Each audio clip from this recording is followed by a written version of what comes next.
అనంతపురం జిల్లా గుంతకల్ పట్టణంలో విచిత్ర ఘటన చోటు చేసుకుంది.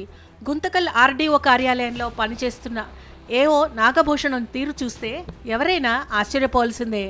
ఆర్డీఓ కార్యాలయం అనుకున్నారో లేక తన సొంతిల్లు అనుకున్నారో తెలియదు, కానీ తాను విధులు నిర్వహించే చేంబర్లోనే కాపురం పెట్టేంత పనిచేశారు.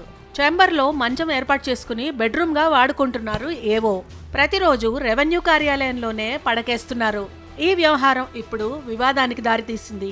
అంతేకాదు, ఆఫీస్లోని కింది స్థాయి సిబ్బందితో నాగభూషణం చేంబర్ శుభ్రం చేయించుకుంటున్నారనే ఆరోపణలు వస్తున్నాయి. వాటికి సంబంధించిన విజువల్స్ కళ్ళకు కట్టినట్లు కనిపిస్తున్నాయి. అంతటితో ఆగకుండా రాత్రిపూట ఉద్యోగాలు నిర్వహిస్తున్న కార్యాలయ సిబ్బందిని కూడా తాను ఉన్నంత వరకు ఇక్కడ ఉండాలంటూ హుకుం జారీ చేస్తున్నారు. అయితే ఈ వ్యవహారం ఆర్డీఓకు తెలిసే జరుగుతుందా లేక తెలియలేదా అనే ప్రశ్నలు తలెత్తుతున్నాయి.